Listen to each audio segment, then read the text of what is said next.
It's all a bit confusing, as Israeli politics often are, so let's understand a bit better by speaking with Dror Yemini, political correspondent from YNet News. Thank you for joining me today. Thank you for having me. So it seems it's down to two kingmakers for this election round, Mansour Abbas and Naftali Bennett, but neither have said who they will join forces with as of yet. Pro-Netanyahu far-right Jewish parties have said they won't sit with Abbas. So how is it possible that he could be part of a Netanyahu bloc? We don't have to take seriously every declaration, every promise of any politician. I mean, because if they will all keep whatever they said before the election, after the election, we will have no government, and we will not have only the fifth election, the fifth round, but we might have the sixth and the seventh and the eighth, and it's not going to end. So we have to bear in mind that one of them, two of them, three of them will not keep their word, and I mean, that's life, that's politics. So something eventually will happen. What exactly, we have no idea. I mean, we just don't know. We really don't know. I'm not sure that the politicians themselves, namely Mahmoud Abbas and Naftali Bennett, know exactly what is going to happen in 2 or 3 days. We just don't know. So Bennett is reportedly considering a proposal to merge Yamina with Likud in exchange for going with that pro-Netanyahu bloc. On the other hand, he's also reportedly considering establishing a political bloc of right-wing and centrist parties. How can any of these options help Bennett perhaps eventually become the prime minister, assuming that's his goal? Okay. It's not something new. I mean, I will not tell you news if I will tell you that Naftali Bennett and elex, they for a long time now want to join the Likud, because the only way to be a real prime minister, and not, because of the circumstances, is to join the Likud.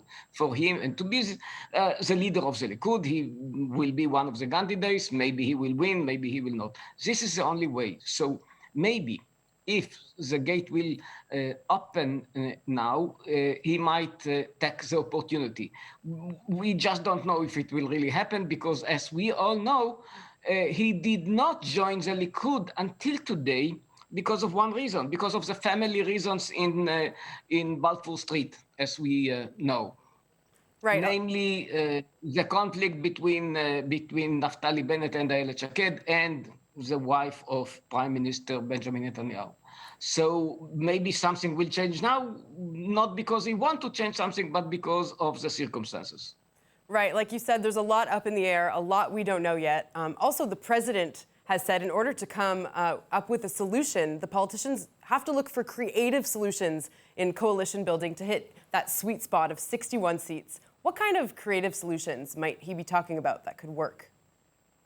I have no idea. I just know that he, again and again, after the third election and the fourth election and the second one and the third one, he had a lot of ideas of himself. It did not work out. Let's remember it.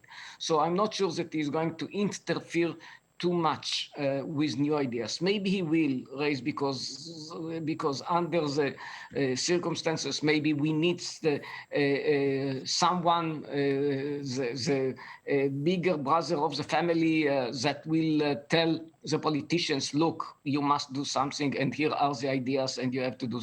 Maybe he will do it again, but he failed before. We cannot forget that he failed a year ago and before.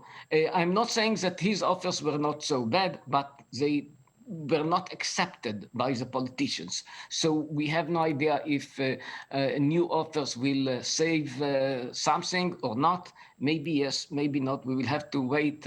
It's not a long time, because we know that tomorrow we have also the consultations from one hand, and the beginning of Netanyahu's trial in the other hand. So it's going to be a very interesting day tomorrow. And if we don't manage to break this political deadlock, as you said, we could be headed to fifth elections, 6th, 7th, 8th, 9th. When does this cycle end? How do we break this cycle of elections here in Israel?